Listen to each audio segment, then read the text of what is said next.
Greetings. Today I will talk about the Milan 54 Museum in Milan, Indiana. Before we start, I would like you to know that this episode is based upon my book, Southeast Indiana Day Trips, available on my website, www.mossyfeetbooks.com. While visiting the website, you can subscribe to it and receive email notifications of when I publish a new book or other content like the videos and podcasts. You can also subscribe to my Mossy Feet Books YouTube channel to ensure you don't miss any of my content there.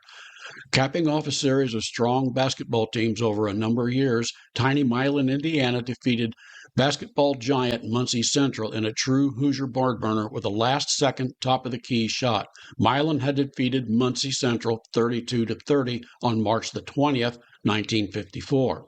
Sports writers have written reams about the Milan Miracle of 1954, and the court heroics have inspired a major Hollywood movie starring Gene Hackman.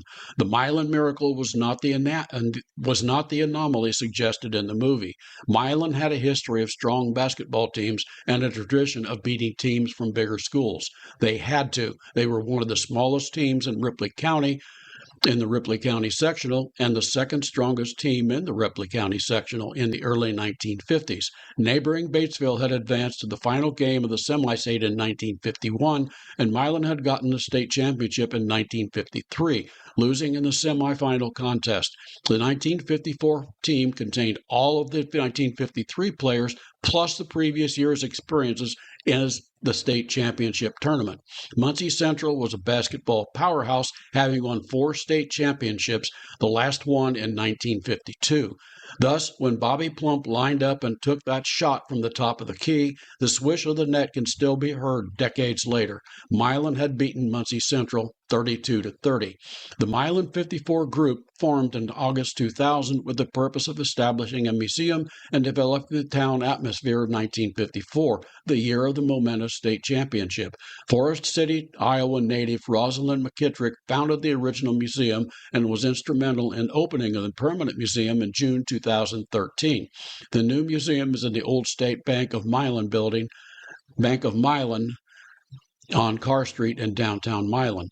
The museum is a treasure trove of mid-20th century basketball in a small-town Indiana. During these years, basketball was the life and blood in many small-town communities, and residents cheered their teams on with a passion like consuming fire. When the Milan team won the championship, it was classic David versus Goliath scenario. 4-time state champion Muncie Central slain by a team from a small town in southeastern Indiana. Milan's high school had only 160 students. An estimated crowd of 40,000 people gathered to line the highway leading to the small town when the team returned from Indianapolis. The team that won the championship entered a national sports legend that endures to this day.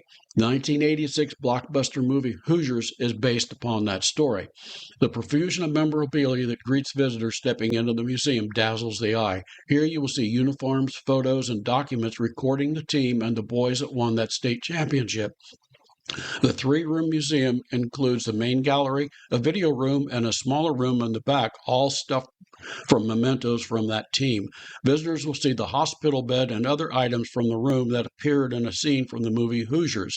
Glass cases contain all manner of photos, sports jerseys, and newspapers from the era. One huge display highlights the cheerleaders that rallied the crowd. A line of listening booths allows visitors to listen to interviews from most of the players. There were no photographs of Plump winning shot.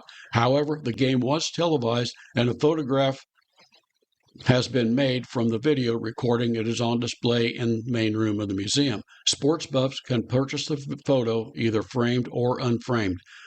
In the video room, visitors may watch the game on video as unfolded on that cold March night in 1954.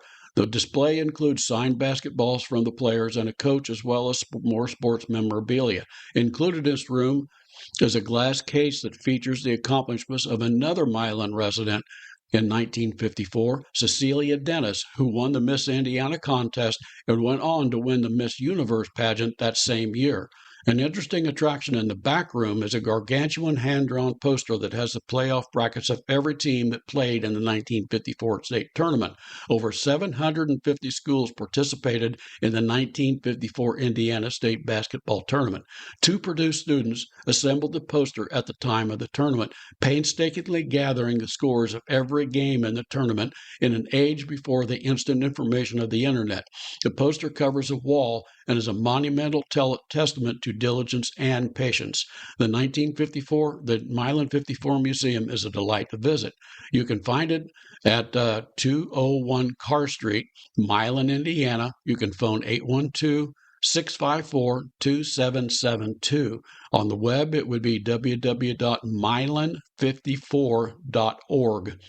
This episode is based on my book, Southeastern Indiana Day Trips, available on the website, www.mossyfeetbooks.com. The book is the first book in the 9-volume Road Trip Indiana series. The books include information about parks, museums, historic sites, and many other day trip destinations across the state. I encourage you to visit the website and subscribe to it.